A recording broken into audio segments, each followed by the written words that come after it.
Salam, hər vaxtınız xeyir olsun. Düzxətli bərabər sürətli hərəkət mövzusunda test C-yə baxırıq. Başlayaq birinci sualla. İki cismin hərəkət tənliyi verilmişdir. Cisimlərin ikinci saniyənin sonunda görüşdüyünü bilərək, başlanğıc anda onlar arasındakı məsafəni müəyyən edin. Cisimlərin görüşməyi nə deməkdir? Onların koordinatlarının bərabərləşməsi deməkdir. Birinci cismin koordinatı 20 üstəgəl 5t şəklindədir. İkinci cismin koordinatı isə x0 üstəgəl 2t'dir və bunları bir-birinə bərabər edirik. Burada bizə deyir ki, cisimlər ikinci saniyənin sonunda görüşüb. Yəni t'nin yerinə 2 yazacağıq. 20 üstəgəl 5 vur 2 bərabərdir. x0 üstəgəl 2 vur 2. 20'nin üzərinə 10 gəlirik. 30 bərabərdir. x0 üstəgəl 4. Buradan x0'ı tapsaq, x0 bərabərdir. 30'dan 4'ü çıxarıq, 26 olur. Deməli, birinci cismin başlanğıc koordinatı 20'dir. Tənlikdən görürük. İkinci cismin başlanğıc koordinatını isə 26 tapdıq. Bunlar arasındakı məsafə də, yəni bunu da delta x ilə göstərsək, bunlar arasındakı məsafə 26 ilə 20'nin fərqinə bərabərdir. Deməli, başlanğıc anda cisimlər arasındakı məsafə 6 metrə bərabərdir. İkinci sualda, düzxətli bərabər sürətli hərəkət edən iki cismin hərəkət tənlikləri verilmişdir. Bu cisimlər 4-cü saniyənin sonunda görüşürsə, ikinci cismin sürətini hesablayın. 4-cü saniyənin sonunda bu cisimlərin koordinatlarını bərabər edək. 40 çıxılsın 5t bərabərdir. Vt çıxılsın 20. Burada t'nin yerinə nə yazacağıq? 4 yazacağıq. 40 çıxılsın 5 vurulsun 4 bərabərdir. V vurulsun 4 çıxılsın 20. 40'dan 20'ni çıxırıq. 20 bərabərdir. 4V çıxılsın 20. Buradan 4V bərabərdir. 20'nin üzərinə 20 gələrək 40 olar və buradan V bərabərdir. 40'ı da 4'ə bölürük. Alırıq 10 metr bölü saniyə. Deməli, ikinci cismin sürəti 10 metr bölü saniyəyə bərabərdir. Üçüncü sualda. X oxu boyunca düzxətli bərabər sürətli hərəkət edən iki cismin başlanğıc andakı vəziyyətlərinə əsasən onların görüş yerinin koordinatını hesablayın. İndi bu birinci cisim olsun, onun hərəkət tənliyini yazsaq belə yazarıq. X bərabərdir. Başlanğıc koordinatı mənfi 20'dir. Mənfi 20 üstəgəl X oxu istiqamətində hərəkət etdiyi üçün üstəgəl yazdıq, müsbət yazdıq. Sürəti 6'dır, o zaman yazıram 6t. Buna deyək x1. İkinci cismin hərəkət tənliyini düşünsək, x2 bərabərdir. Başlanğıc koordinatı 30'dur. Amma x oxunun əksi istiqamətində hərəkət edir. Ona görə çıxılsın 4t yazacağıq. Müsbət 4t yox, mənfi 4t. Və bunlar görüşdükləri üçün koordinatları bərabərləşir. Mənfi 20 üstəgəl 6t bərabərdir 30 çıxılsın 4t. İndi t'ləri bir tərəfə, 20 ilə 30'u da bir tərəfə yıxsaq, deməli 30'un üzərinə 20 gələrik. Olar 50 bərabərdir. 6t'nin üzərinə də 4t gələrik, olar 10t. Buradan t'ni tapsaq, t bərabərdir 50 bölü 10. Yəni 5 alarıq. T bərabərdir 5 saniyə. İndi bu tənliklərdən ixtiyari birində t'nin yerinə 5 yazmaq lazımdır. Məsələn, bu tənlikdə 30 çıxılsın, 4 vurulsun 5 yazıram. Yəni 30 çıxılsın 20, o da 10'a bərabərdir. Dördüncü sualda. İki maddi nöqtənin koordinatının zamandan asıllıq qrafikləri verilmişdir. Görüşənə qədər ikinci maddi nöqtənin getdiyi yolu hesablayın.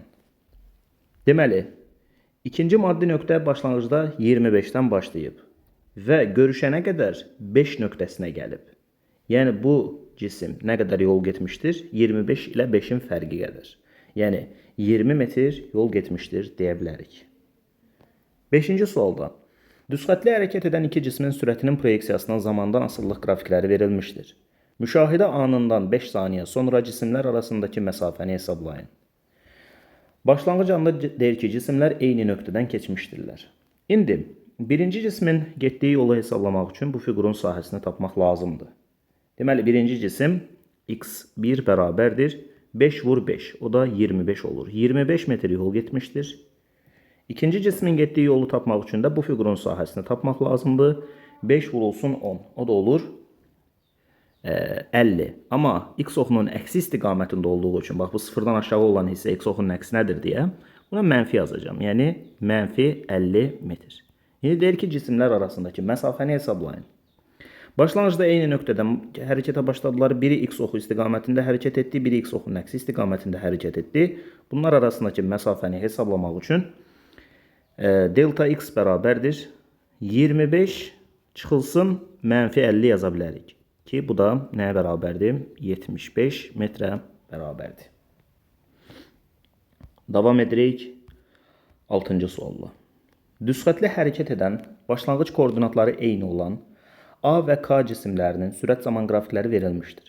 4-cü saniyənin sonunda bu cisimlər arasındakı məsafəni hesablayın. A cismi nə qədər yol getmişdir? Fiqur sahəsini tapmaqla hesablamaq olar. A cismi getmişdir 5 vurulsun 4, yəni 20 metr qədər. Bəs K cismi nə qədər getmişdir? Onun üçün də bütün bu fiqurun sahəsi tapılmalıdır. Yəni qrafiklə zaman oxu arasında qalan fiqur sahəsi o da 15 vurulsun 4-ə bərabərdir. Yəni 60 metrə bərabərdir. 4-cü saniyənin sonunda cisimlər arasındakı məsafəni tapmaq üçün bunları bir-birindən çıxarıq. Yəni xk çıxılsın xa, o da bərabərdir 60 metr çıxılsın 20 metr, yəni 40 metr sualımızın doğru cavabıdır. 7-ci sualda x oxu boyunca hərəkət edən və başlanğıc koordinatları eyni olan cisimlərin sürətinin proyeksiyasının zamandan asıllıq qrafikləri verilmişdir. 6-cı saniyənin sonunda bu cisimlər arasındakı məsafə 180 metr olarsa, K cisminin sürətini hesablayın. İndi M cismi nə qədər yol getmişdir? 10 vurulsun 6, yəni 60 metr. Amma x oxunun əksi istiqamətində olduğu üçün buna -60 yazaq. -60 metr. Və bunların arasındakı məsafə 180 metrdir. Deməli, K cismi nə qədər yol getməlidir? K cisminin getdiyi yol 120 metrə bərabər olmalıdır. Çünki 120-dən -60'ı çıxdığımız zaman 180 alınır. Deməli, K cismi 120 olmalıdır. Başqa sözlə, buradakı fiqurun sahəsi 120 olmalıdır. O zaman buradakı sürət nə qədər olmalıdır? Təbii ki, 20 olmalıdır. Çünki 20-ni 60'a vuranda 120'ni almış oluruq. Deməli, K cisminin sürəti 20 metr bölü saniyədir. Koordinatın zamandan asıllıq qrafikinə əsasən hansı zaman intervalında cismin sürətinin proyeksiyası müsbətdir? Cismin sürətinin proyeksiyasının müsbət olması üçün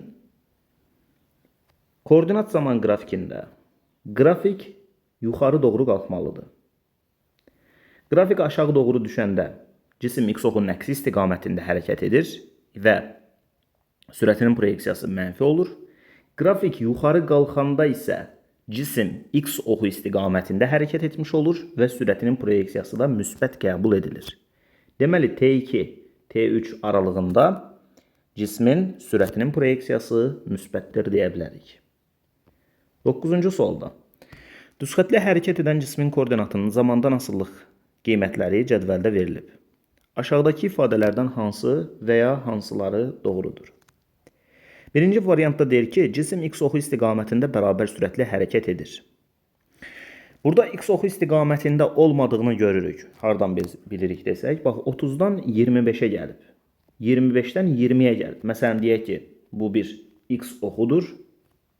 Burada qiymətlər var. Məsələn, 30 var, 25 var, 20 var.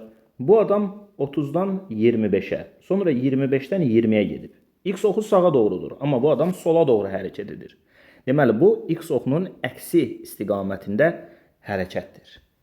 Üçüncü variantda nə deyir? Deyir ki, 6-cı saniyənin sonunda cisim koordinat başlanğıcında olacaq. Fikir versək, hər 1 saniyə keçdikcə koordinatı 5 metr azalır. Yəni 1 saniyə keçdi 30-dan 25-ə, sonra 20-yə, sonra 15-ə, sonra 10-a, sonra 5-ə və nəticədə 6-cı saniyənin sonunda da 0-a düşəcəkdir. Yəni 5-5 azala-azala getdi. Ona görə də 6-cı saniyənin sonunda cisim 0 nöqtəsində, yəni koordinat başlanğıcında olacaqdır. Ona görə ikinci və üçüncü variantlar doğrudur. 10-cu sualla davam edirik. Cismin sürətinin proyeksiyasının zamandan asıllıq qrafiki şəkildəki kimidir. Hansı qrafik bu cismin yerdəyişməsinin proyeksiyasının zamandan asıllığını düzgün təsvir edir? Sürət zaman qrafikində. Əgər qrafik 0-dan aşağıda yerləşirsə, bu x oxunun əksi istiqamətində hərəkəti göstərir. Deməli, sürətin də sabit olduğunu gördüyümüz üçün deyə bilərik ki, bu cisim x oxunun əksi istiqamətində bərabər sürətli hərəkət edir. X oxunun əksi istiqamətində bərabər sürətli hərəkətdə də yerdəyişmə zaman qrafiki B variantında verildiyi kimi olmalıdır. 11-ci sualda. Koordinatın zamandan asıllıq qrafikinə əsasən aşağıdakılardan hansı doğrudur? İndi biz gəlin birinci növbədə A cisminin sürətini hesablayaq. A cisminin sürəti 50/2-yə bərabərdir. Yəni 25 metr bölü saniyəyə bərabərdir. B cisminin sürətini tapsaq 50 bölü neçə? 4-ə bərabərdir. Yəni 12,5 metr bölü saniyədə bu olacaqdır. İndi biz burada görürük ki A cisminin sürəti B cisminin sürətindən 2 dəfə böyükdür. VA 2VB-yə bərabərdir. Ona görə də birinci variant doğrudur. Zaten birinci variant doğru olduğu halda diğer variantların doğru olma ehtimalı yoxdur. 12-ci sualda. İki cisim hərəkət edərək deməli bu tənliklərlə hərəkət edirlər. Görüşənə qədər birinci cismin getdiyi yol neçə metrə bərabərdir? İndi biz birinci növbədə görüşmə şərtini bilirik ki, cisimlərin koordinatları bərabər olmalıdır. Yəni x1 x2-yə bərabər olmalıdır. x1-i verib 10t çıxılsın 4 şəklində bərabərdir. x2-ni verib 20 üstəgəl 8t şəklində. Deməli, 10t'dən 8t'ni bərabərliyin digər tərəfinə atanda 10t'dən 8t'ni çıxarıq, olar 2t bərabərdir. 4'ü də bərabərliyin bu tərəfinə atırıq, 20'nin üzərinə 4 gəlirik, bu da olur 24. Buradan t'ni tapsaq, t bərabərdir 24 bölü 2, yəni 12 saniyə olar. Deməli, 12 saniyənin sonunda bu cisimlər görüşürlər. Yaxşı.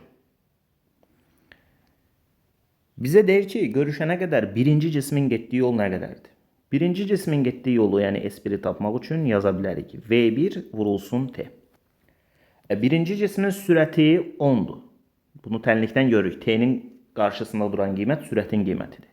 Sürətin qiyməti 10'dur, zamanı da 12 tapdıq. Nəticədə deyərik ki, görüşənə qədər birinci cismin getdiyi yol 120 metrə bərabərdir. 13-cü sualla davam edirik. Cisim müstəvi üzərində düz xətt üzrə hərəkət edərək 4 saniyə ərzində A nöqtəsindən B nöqtəsinə yerini dəyişir. Cismin sürətinin x, y oxu üzrə proyeksiyalarını və sürətinin modulunu hesablayın. Birinci növbədə sürətinin x oxu üzərində proyeksiyasını hesablamaq üçün yaza bilərik. X son koordinatdan başlanğıc koordinatı çıxırıq. Yəni xb çıxılsın xa bölünsün t yaza bilərik. Bu da bərabərdir. Xb nəyə bərabərdir? Mənfi 4'ə. Xa isə 8'ə bərabərdir. O zaman mənfi 4'dən 8'i çıxıram və bölürəm zaman müddətinə. Zaman müddəti də 4 saniyədir. Mənfi 4'dən 8'i çıxdıq. Mənfi 12. Mənfi 12'ni də 4'ə böldük. Alındı mənfi 3 metr bölü saniyə. Deməli, sürətin x oxu üzrə sürətinin proyeksiyası mənfi 3'ə bərabərdir. V, y-i tapsaq, son koordinatdan, yəni koordinatın B qiyməti 4'ə bərabərdir. YB çıxılsın YA yaza bilərik. Bölünsün T. Bu da bərabərdir. Bu 4'ə bərabərdir. Bu 20'yə bərabərdir. A nöqtəsində koordinatın qiyməti 20'yə bərabərdir və bölürük zaman müddətinə, yəni 4 saniyə. 4'dən 20'ni çıxanda mənfi 16, mənfi 16'nı 4'ə böləndə də alınır mənfi 4 metr bölü saniyə. İndi bizə sürətin modulu lazımdır. Sürətin modulunu tapmaq üçün də yazarıq. Kök altında V x-in kvadratı üstəgəl V y-in kvadratı. Bu da bərabərdir. 3'ün kvadratından 4'ün kvadratı nə olur? 9 ilə 16 25 olur. 25'dən də kök çıxır 5 metr bölü saniyə. Deməli, sürətin modulu 5'ə bərabərdir. 14-cü sualla davam edirik. Düz xətlə hərəkət edən iki maddi nöqtənin koordinatının zamandan asıllıq qrafikləri verilmişdir. K nöqtəsinə uyğun zaman anında cisimlər görüşür. Əgər koordinat qrafikləri kəsişirsə, o zaman cisimlərin görüşdüyünü deyə bilərik. Cisimlərin görüşməyi demək, onlar arasındakı məsafənin sıfıra bərabər olması deməkdir. Bu cisimlərdən biri x oxu istiqamətində hərəkət edir, digəri isə x oxunun əksi istiqamətində hərəkət edir. Yəni cisimlər əks istiqamətdə hərəkət edirlər. Deməli sualın doğru cavabı 1, 2, 5 olmalıdır. 15-ci sualda ABCD trayektoriyası üzrə hərəkət edərək A nöqtəsindən D nöqtəsinə gedən maddi nöqtənin yolunu və yer dəyişməsinin modulunu hesablayın. Yer dəyişmənin modulunu hesablamaq üçün AD nöqtələri arasındakı ən qısa məsafəni hesablamaq lazımdır. Bunu da necə hesablamaq olar? Üçbucağa tamamlamaqla hesablamaq olar. Yəni biz burada üçbucağın hipotenuzunu tapacağıq, AD nöqtələri arasındakı məsafəni hesablayacağıq, o da yer dəyişmənin modulu olacaq. Bax, hər bir bölgünün 5 desimetr olduğunu bizə verir. 5, burada 5, burada 5.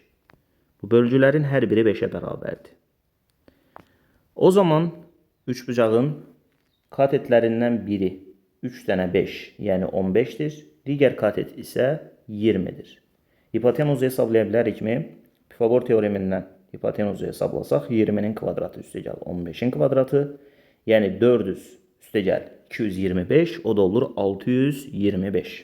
625-dən də kök çıxır, nə olur? 25. Deməli, bura 25 desimetrə bərabərdir. Yer dəyişmə 25 desimetrdir. Yazım, burada bir yerdə yazaq. S bərabərdir 25 desimetr.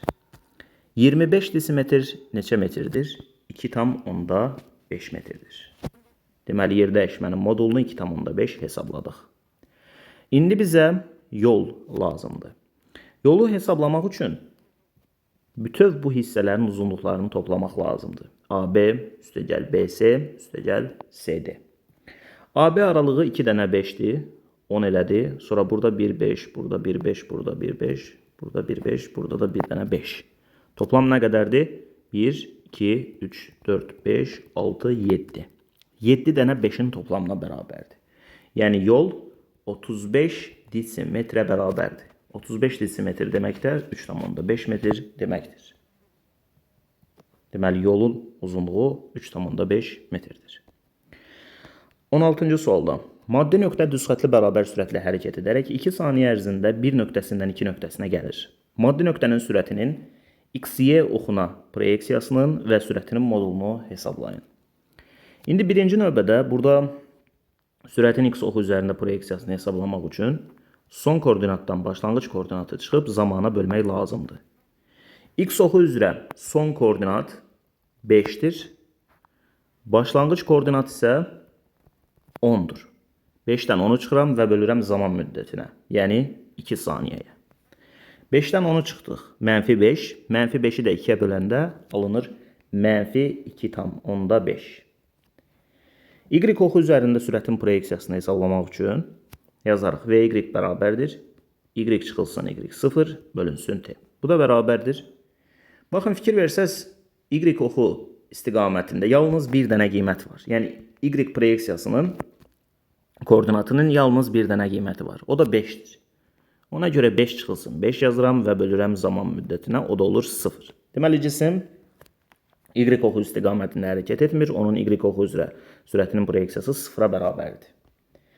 Və nəhayətində sürətin modulunu tapmaq üçün yazarıq kök altında Vx kvadratı üstəgəl Vy kvadratı.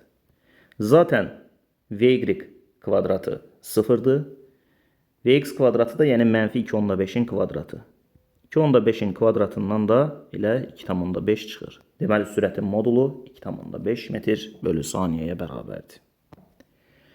17-ci sualda yol zaman qrafikinə əsasən qeyd olunan nöqtələrə uyğun sürətin qiymətləri arasındakı münasibəti yazın. Biz bilirik ki, yolun və yaxud yer dəyişmənin zamandan asıllıq qrafikində burada yaranan bucağın tangensi sürətə bərabərdir. 1 və 2 eyni düzxət üzərində yerləşir. Ona görə 1 və 2 nöqtələrinin sürətləri bir-birinə bərabərdir. Amma 3'ə baxdığımızda 3'ün yaratdığı bucaq daha kiçikdir. 1 və 2'nin daha böyük bucaq yaratdığını, 3'ün isə daha kiçik bucaq yaratdığını görürük. Ona görə 3 nöqtəsində sürət ən kiçikdir. Boş xanalara müvafiq fiziki kəmiyyətlərin işarələrini yazın. Sürətin proyeksiyasını hesablamaq üçün koordinatları fərqini zamana bölmək lazımdır. Yəni Vx bərabərdir x çıxılsın x0 bölünsün t yazmaq lazımdır. O zaman buradakı xanaya biz x yaza bilərik. Daha sonra x bərabərdir, necə yazılır? Koordinat tənliyi x bərabərdir x0 üstəgəl sx yazıla bilər. Yəni yer dəyişmənin proyeksiyası yazıla bilər. Buradan da sx bərabərdir vx t-yə.